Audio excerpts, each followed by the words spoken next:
نحمده ونصلي على رسوله الكريم اما بعد فاعوذ بالله من الشيطان الرجيم بسم الله الرحمن الرحيم رب اشرح لي صدري ويسر لي امري واحلل عقدة من لساني يفقهوا قولي۔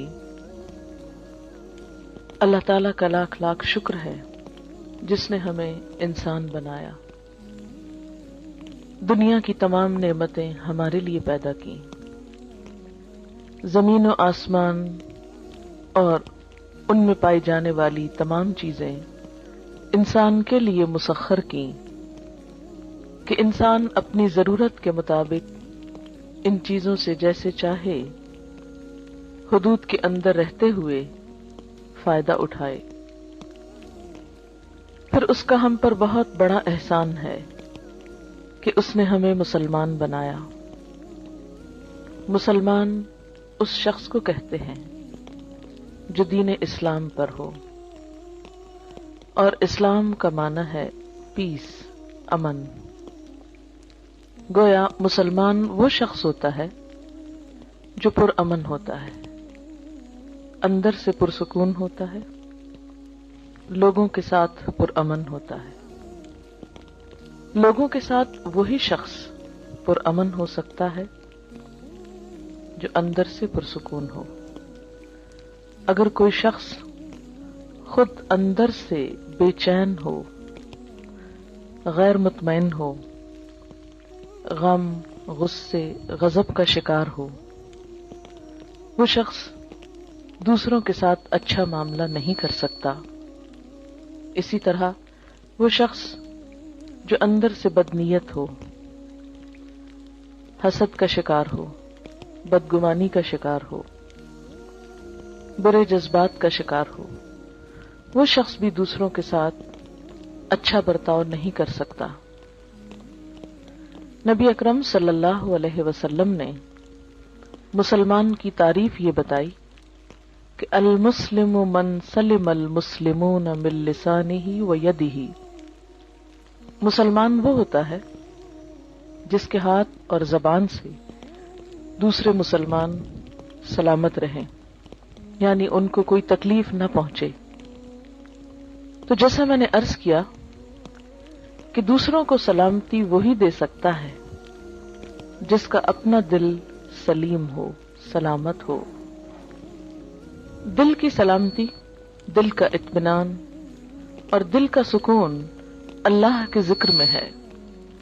قرآن پاک میں اللہ تعالیٰ فرماتے ہیں الا بذکر اللہ تطمئن القلوب، خبردار اللہ کے ذکر ہی سے دل اطمینان پاتے ہیں۔ جب دل مطمئن ہو جائیں، پرسکون ہو جائیں، تو ایسے شخص کی گفتگو میں بھی ایک ٹھہراؤ آ جاتا ہے، پرسکون ہو جاتا ہے، پھر وہ دوسروں کے ساتھ معاملہ کرنے میں بھی پرامن رہتا ہے۔ اس کے لیے ضروری ہے کہ ہم سب اللہ کا ذکر کرنے والے ہوں، اللہ کو یاد کرنے والے ہوں، اللہ سے دعا کرنے والے ہوں۔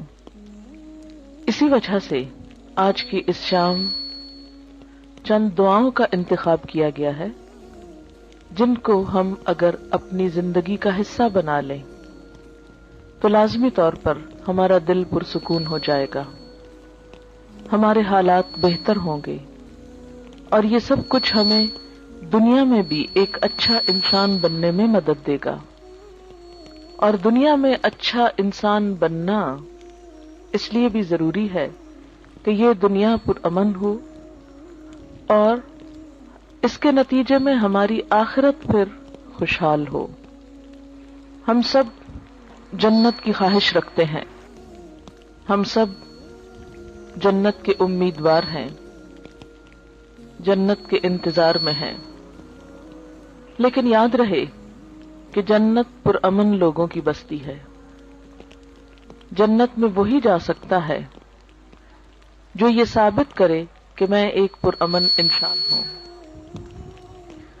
دنیا میں بھی جو انسان خود پرامن طریقے سے نہیں رہتا اور دوسروں کی جان، مال، عزت، آبرو پر حملہ کرتا ہے یا ان کو نقصان دیتا ہے تو ایسے شخص کو معاشرے میں کھلم کھلا چھوڑ نہیں دیا جاتا. دنیا میں بھی ایسے شخص کی جگہ جیل خانہ ہوتی ہے. ایسے لوگ جو معاشرے کا سکون برباد کریں، معاشرے میں بے چینی پیدا کرنے کا سبب ہوں، ان کو دنیا میں بھی پکڑ کر قید کر دیا جاتا ہے. اور اگر وہ دنیا کی قید سے بچ بھی جائیں، ان کا کوئی جرم ثابت نہ ہو سکے اور دنیا میں کوئی سزا نہ پا سکیں، تو آخرت میں ایسے لوگوں کے لیے پھر یقینی طور پر جیل خانہ ہے. اللہ کے جیل خانے کا نام جہنم ہے. وہ کون سی چیزیں ہیں جو انسان کو جہنم میں لے جاتی ہیں؟ ان میں انسان کی بری نیت سب سے پہلے آتی ہے. اگر کوئی شخص خانہ کعبہ کا طواف بھی کر رہا ہو لیکن اس کی نیت اللہ کو خوش کرنا نہیں، لوگوں کے سامنے اپنی نیکی کا پرچار کرنا ہے، تو اس کی وہ نیکی جعل سازی شمار ہوگی، قابل قبول نہ ہوگی.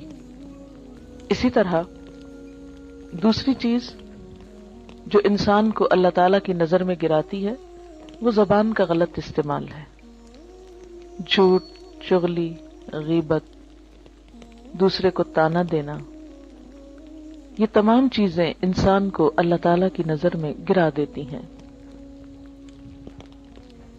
یہاں تک حدیث میں آتا ہے کہ بسا اوقات انسان باقی زندگی میں کچھ اچھے ہی کام کرتا ہے لیکن اپنی زبان سے بعض اوقات ایسا کلمہ نکالتا ہے، ایسی بات نکالتا ہے کہ اس ایک بات کی وجہ سے وہ جہنم کی گہرائیوں میں جا پہنچتا ہے. ایک مرتبہ ازواج مطہرات میں سے ایک نے دوسری کے قد کے بارے میں کچھ اظہار خیال کیا کہ فلاں تو ٹھنگنی ہے. ٹھنگنی کہتے ہیں جس کا قد چھوٹا ہو. آپ صلی اللہ علیہ وسلم نے یہ لفظ سن لیا. آپ نے فرمایا تم نے اتنی سخت بات کی ہے کہ اگر اسے سمندر میں بھی ملا دیا جائے تو اس کا پانی بھی کڑوا ہو جائے. لیکن ہمارے عام طور پر ماحول میں اس قسم کے تبصرے کسی کے ناک پہ، کسی کے جسم پہ، کسی کے قد پہ، کسی کے رنگ پہ، کسی کی چال پہ، کسی کے لباس پہ کس قدر عام ہے. اور کبھی ہم نے منہ سے ایسے غلط لفظ نکالتے ہوئے سوچا بھی نہیں کہ ہم کوئی بری بات کر رہے ہیں. ہم کہتے ہیں تو کیا ہوا، وہ ایسے نہیں ہے، میں کوئی جھوٹ کہہ رہا ہوں، اور یہ کہہ کر اپنے آپ کو مطمئن کر لیتے ہیں اور پھر رواں تبصرے شروع کر دیتے ہیں. عام طور پر گفتگو کا موضوع لوگ ہوتے ہیں اور لوگوں کے ظاہر پر، حالت پر، شکل و صورت پر زیادہ تبصرے ہوتے ہیں. ان تمام اخلاقی برائیوں سے بچنے کے لیے ضروری ہے کہ انسان اللہ تعالی سے مدد مانگے، اللہ تعالی سے مدد لے. قرآن پاک میں اللہ تعالیٰ فرماتے ہیں کسی بھی مشکل سے نجات پانے کا جو ذریعہ ہے وہ ہے وَاسْتَعِینُوا بِالصَّبْرِ وَالصَّلَاةِ، مدد مانگو صبر کے ساتھ اور نماز کے ساتھ. نماز اللہ کے ذکر کا بہترین طریقہ ہے، اللہ کو یاد کرنے کا. نماز ایک دعا بھی ہے، لیکن نماز کے علاوہ یا نماز کے بعد بھی اللہ کو یاد کرنا اہل ایمان کا طریقہ ہوتا ہے. دعا ایک عبادت ہے، نہ صرف یہ کہ عبادت ہے بلکہ عبادت کا بھی نچوڑ ہے، عبادت کا بھی اعلیٰ ترین حصہ ہے. حدیث پاک میں آتا ہے کہ جو اللہ سے دعا نہیں مانگتا اللہ تعالیٰ اس سے ناراض ہو جاتا ہے. بعض اوقات ہم یہ سمجھتے ہیں کہ اللہ کو تو پتہ ہی ہے ہم کو کیا چاہیے اور وہ تو ویسے بھی دے سکتا ہے، ہمیں مانگنے کی کیا ضرورت ہے. نہیں، آپ صلی اللہ علیہ وسلم نے فرمایا جو لوگوں سے مانگتا ہے لوگ اس سے ناراض ہوتے ہیں، اور جو اللہ سے نہیں مانگتا تو اللہ تعالیٰ اس سے ناراض ہوتا ہے. تو ہمیں لوگوں کی طرف توقع رکھنے اور ان سے مانگنے کی بجائے اللہ کی طرف رجوع کرنا چاہیے. دعا انسان کی بندگی، عاجزی اور اس کی عبادت کا ایک ذریعہ ہے، ایک طریقہ ہے. اللہ تعالیٰ اس بات کو ناپسند کرتے ہیں کہ کوئی بندہ اس کے آگے ہاتھ پھیلائے اور پھر وہ ان ہاتھوں کو خالی لوٹا دے، کیونکہ وہ کائنات کا بادشاہ ہے. لیکن عموماً ہم دعا مانگنے میں کچھ ایسی غلطیاں کرتے ہیں کہ جن کی وجہ سے دعا قبول نہیں ہوتی. اس میں سب سے بڑی غلطی یہ ہوتی ہے کہ بسا اوقات ہم دعا تو مانگتے ہیں لیکن غفلت کے ساتھ توجہ نہیں کرتے. ہمیں یہ نہیں پتا ہوتا ہم مانگ کیا رہے ہیں. بعض اوقات کیا کرتے ہیں، کسی مشکل کے لیے وظیفہ تو پڑھتے رہتے ہیں، کوئی مخصوص آیت 1000 دفعہ پڑھ لی، 2000 دفعہ پڑھ لی، لیکن دعا نہیں مانگتے. ہم سمجھتے ہیں کہ صرف یہ آیت پڑھنے سے ہی کام ہو جائے گا. اس طرح ہم اپنے اوپر ایک ناروا بوجھ بھی ڈالتے ہیں اور دعا سے بھی محروم رہتے ہیں. بعض اوقات ایسی دعائیں مانگتے ہیں جو اس موقع کی مناسبت سے نہیں ہوتی. بعض اوقات ہم کچھ چیزیں تو مانگ لیتے ہیں روٹین میں یا رٹے رٹائے جملے بول دیتے ہیں لیکن ان کو محسوس نہیں کرتے. اور بعض چیزیں ہماری ضرورت کی ایسی ہوتی ہیں کہ جن کو مانگنے کا ہمیں سلیقہ ہی نہیں آتا کہ وہ بھی مانگنی چاہیے.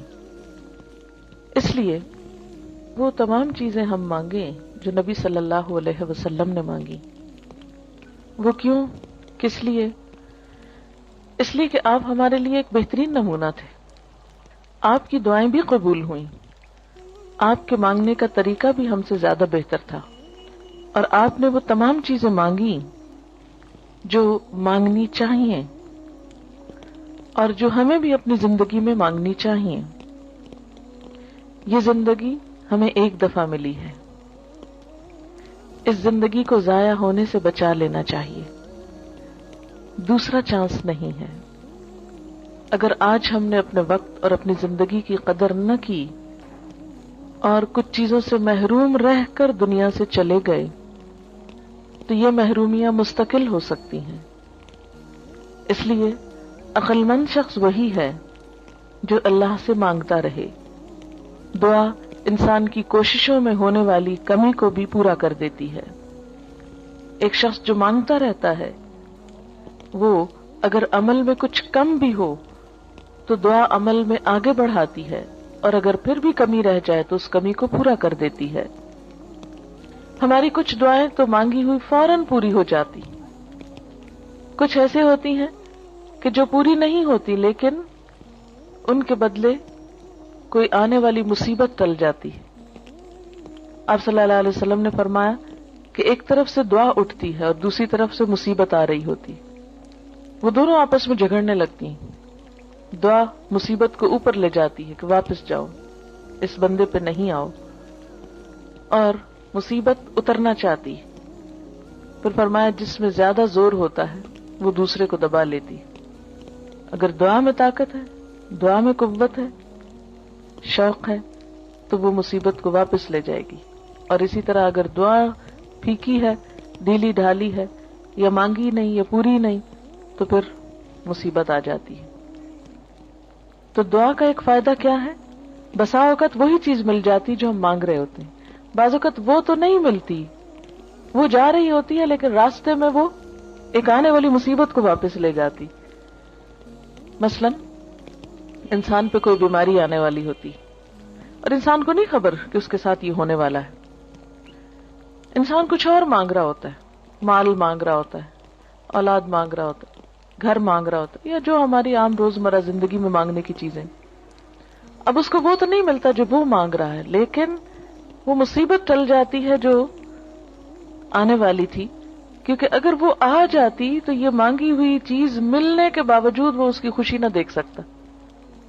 مثلاً اگر ایک انسان کی موت آ رہی اور وہ زندگی نہیں مانگ رہا، وہ گھر مانگ رہا ہے، اگر اس کی دعا اسی طرح قبول کر لی جائے، اس کو ایک اچھا گھر مل جائے، لیکن گھر ملتے ہی اس کی زندگی باقی نہ رہے، تو اس کو اس گھر کے ملنے کا کیا فائدہ ہوا؟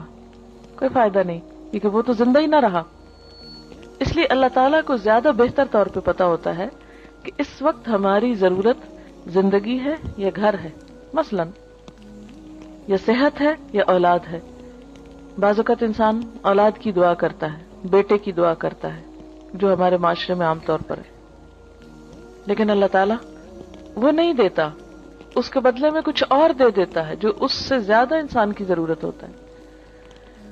تیسرا طریقہ یہ ہوتا ہے کہ جو کچھ انسان مانگتا ہے وہ نہ تو وہ ملتا ہے، نہ مصیبت ٹلتی ہے، بلکہ آخرت کے لیے جمع ہو جاتا ہے، انسان کی نیکیوں میں بدلتی جاتی ہے دعا۔ کوئی مانگی ہوئی دعا ضائع نہیں جاتی۔ یہ یاد رکھیں کہ دعا ایک ایسی نیکی ہے جو ضائع نہیں ہوتی، وہ اپنا اثر ضرور رکھتی ہے۔ کچھ کام تو ایسے نا جو ہم کرتے بھی رہیں تو ضائع ہوتے جاتے ہیں، کوئی نتیجہ ہی نہیں نکلتا۔ مثلا دنیا میں کئی ایسے بزنس ہوتے ہیں، انویسٹ کرتے ہیں لیکن اس کو کوئی فائدہ نہیں ہوتا، الٹا نقصان میں جاتے ہیں، لیکن دعا ایسی انویسٹمنٹ ہے جو ضائع نہیں جاتی۔ آپ مانگتے چلے جائیں، اگر دنیا میں کچھ نہیں بھی ملا تو آخرت میں اس کے بدلے میں اتنا کچھ جمع ہو جائے گا کہ وہاں جا کر انسان تمنا کرے گا، اے کاش میری کوئی دعا دنیا میں نہ سنی جاتی اور مجھے آج ہی سب کچھ مل جاتا۔ پیغمبر ساری زندگی ایک دعا مانگ کر مایوس نہیں ہوئے۔ حضرت زکریا علیہ السلام ایک جگہ پر کہتے ہیں وَلَمْ أَكُمْ بِدُعَائِكَ رَبِّ شَقِيًّا، کہ اے میرے رب تجھ سے دعا مانگ کر تو میں کبھی نامراد ہوا ہی نہیں۔ یہ تو ایسا کام ہے جس کے بعد نامرادی ہے ہی نہیں، نقصان ہے ہی نہیں، خسارہ ہے ہی نہیں، اس لیے انسان کو مانگتے رہنا چاہیے۔ وآخر دعوانا ان الحمد للہ رب العالمین۔ سبحانک اللہم وبحمدک نشہد ان لا الہ الا انت نستغفرک ونتوب الیک۔ والسلام علیکم ورحمۃ اللہ وبرکاتہ۔